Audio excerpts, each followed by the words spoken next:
Big boss season 5चा आजचा जो episode तुम्ही पाहिलेला असाल तर सूरज चव्हाण हा फायनलिस्ट होण्यासाठी उमेदवारी तरी त्याने निवडली खूप चांगल्या पद्धतीचं काम करून आणि त्याच्यानंतरच त्यानं फायनलिस्ट होण्याचं उमेदवार झाल्यानंतर सुद्धा फायनलिस्टसाठी सुद्धा खूप शर्तीचे प्रयत्न केले, खूप छान टास्क खेळला, त्यासाठी खूप खूप आनंद होतो आहे. तर अभिनंदन सूरज तुमचं खरंच की खूप चांगलं तुम्ही टास्क खेळलात.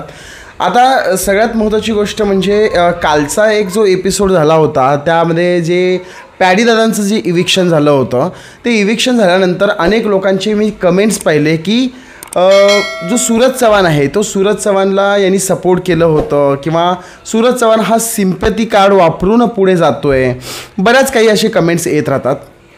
सगळ्यात महत्त्वाची गोष्ट म्हणजे काय की पॅडी दादांनी ज्यावेळेस हे इविक्शन झाल्यानंतर ज्यावेळेस ते बाहेर येत होते, बाहेर आल्यानंतर सूरज चव्हाणच्या डोळ्यामध्ये एकही अश्रू नाही आहे, सूरज चव्हाण फेक आहे, सूरज चव्हाण असे बरेच कमेंट्स मी सोशल मीडियावरती पाहिले. त्याच्यासाठी मी आज एक विश्लेषण करण्यासाठी मी इथे आलो आहे की अनेक लोकांना हे वाटतं की सूरज चव्हाण रडला नाही आहे. तर काय म्हणजे तो काय रडला नाही आहे म्हणजे खरंच त्याला दुःख झालं नसेल का? सगळ्यात महत्त्वाची गोष्ट म्हणजे ज्या वेळेस पॅडी दादा इतकं त्यांनी जीव लावलेलं आहे, इतके टास्क त्याला व्यवस्थितपणे समजावून सांगितलं आहे, अशा माणसानं तो का विसरणार आहे त्या घरामध्ये? किंवा असं माणूस जो आहे, जो पॅडी दादा आहे, त्यांनी त्याला एवढंपर्यंत सांगितलं, पण सूरज ज्यावेळेस हे पॅडी दादांचं इविक्शन झालं आणि ज्यावेळेस पॅडी दादांनी ज्यावेळेस बाहेर आलं त्यावेळेस सूरजच्या डोळ्यात एक अश्रूचा थेंबही नव्हता, असं अनेक लोकांचं जे कमेंट आहे त्या कमेंटवरती उत्तर देण्यासाठी मी इथं आलो आहे. सगळ्यात महत्त्वाची गोष्ट म्हणजे असं जरुरी आहे का हो की बाबा एखाद्या माणसाने यांना डोळ्यातून पाणी आणलं म्हणल्यानंतर तो रिअल असेल किंवा तो खरंच त्याला खूप वाईट वाटला असेल? म्हणजे आता लास्ट टाईम ज्यावेळेस अरबाज पण गेला त्यावेळेस निक्कीने सुद्धा खूप रडलं. मग ते गोष्ट खरी होती का? म्हणजे ते रिअल होतं का? बाकी मग सूरजने नाही रडला ते मग रिअल होतं का? म्हणजे काय म्हणजे थोडंसं मी असं माझ्या पॉईंट ऑफ व्ह्यू हे मला सांगायचं आहे की जर एखादी व्यक्ती जर त्याच्या डोळ्यातून पाणी येत नसेल याचा अर्थ असा नसतो की त्याला दुःख होत नाही आहे. आज तो व्यक्ती सगळ्यात मनातून जो आतून जो व्यक्ती जास्त खचलेला असतो ना त्याच्या डोळ्यात कधी अश्रू नसतात. तो खूप म्हणजे खूप खचलेला असतो पण धैर्याने लढायचा तो प्रयत्न करतो. नंतर पण तुम्ही एखादा प्रोमो पाहिला असाल की सूरज चव्हाण बोलला की बरोबर आहे, ॲक्च्युली पॅडी दादा निघून गेले त्यावेळेस मी खचलो आहे, पण नाही, मी आता शर्तीने प्रयत्न करणार, शेवटी हे फायनल ट्रॉफी मलाच घेऊन जायचं आहे, हे त्यानं स्वतःहून बोललेला होता. तर विचार करा की तो माणसाला कसं काय तुम्ही असं समजू शकता की त्याला दुःख नाही झालं. आता हे अनेक लोक जे आहेत जे सूरजच्या विरोधात आहेत किंवा अनेक लोक जे आहेत ज्यांना सूरजच्या हातात ट्रॉफी पाहिजेच नाही आहे असे लोक आहेत की जे निगेटिव्ह कमेंट्स करत आहेत की अरे कसला तू विनर बनायचं आहे, तू विनर बनू नाही शकत वगैरे वगैरे. तर मित्रांनो मी तुम्हाला एकच सांगतो की सूरज चव्हाणच विनर होणार आहे, सूरज चव्हाणलाच भरपूर वोटिंग भेटणार आहेत आणि सूरज चव्हाणच विनर होईल. जर सूरज चव्हाण विनर नाही झाला तर हा अनफेअर डिसिजन्स बिग बॉसचं होईल आणि ही गोष्ट तुम्हाला मी परत सांगतो की जसं की पॅडी दादांचं पण इविक्शन्स हे अनफेअरच होतं आणि त्याच पद्धतीनं जर सूरज जर विनर नाही झाला तर मात्र खूप मोठा गोंधळ पुन्हा घडणार आहे, ही गोष्ट खरी आहे.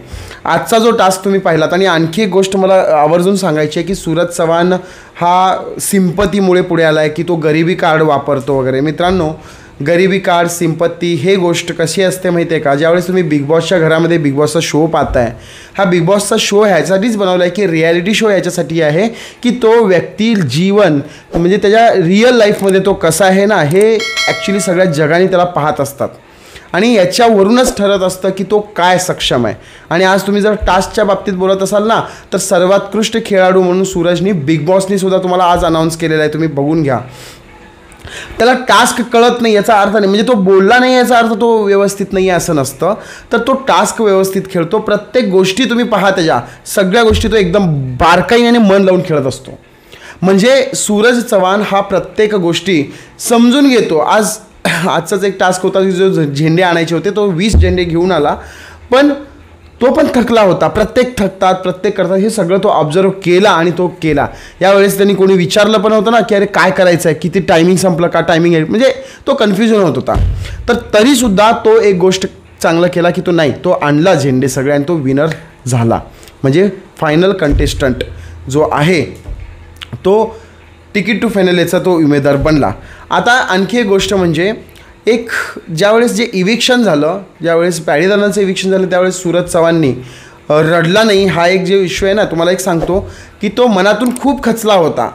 त्यानं कायम तो विचारत पण होता की निखिल आता काय झालं, म्हणजे आता कोण गेलं. कारण त्याला जर कळत जरी नसेल ना, तरी पण त्याला भावना आहे, त्याला वाटतं की अरे हे जायला नाही पाहिजे होतं. आणि आता राहिलेतच 5-6 दिवस, तर 5-6 दिवसामध्ये आपल्याला भेटावं लागणारच आहे परत. पण नाही, मी खचणार नाही आहे. आत्ता हे आहे ना, आपण स्वतःसाठी खेळायला आलो आहे तर स्वतःच खेळायला पाहिजे. आणि ही गोष्ट कोण करत नाही आहे. आज आपण अंकिता म्हणा, DP म्हणा, हे सुद्धा स्वतःसाठी खेळायला आले, तर त्यांना सुद्धा खेळायचा हक्क आहेच. त्यांनी सुद्धा सूरजच्या विरोधात बोलले तर बोलायचं त्यांना हक्कच आहे.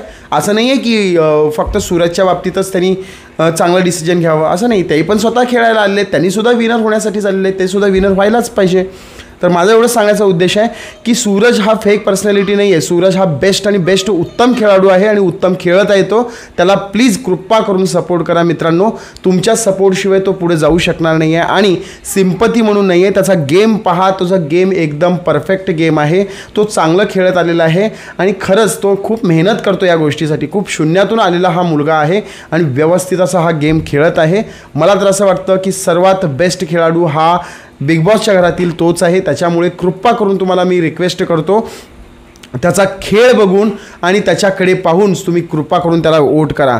त्याला सिम्पती म्हणून नाही आहे, तो गरीब आहे म्हणून नाही आहे. तर गरीब आहे म्हणून तुम्हाला जर वाटलं मनापासून तर तुम्हाला करायचं तर करा, पण सिम्पतीचा कार्ड वापरून तो करत नाही आहे. तो रिअल खेळाडू आहे. हे खेळाडूची क्वालिटी त्याच्यामध्ये पहा. इतकंच माझं तुम्हाला सांगणं आहे. तर पुन्हा भेटूया आपण पुढच्या व्हिडिओमध्ये. तोपर्यंत जय जिजाऊ, जय शिवराय, धन्यवाद.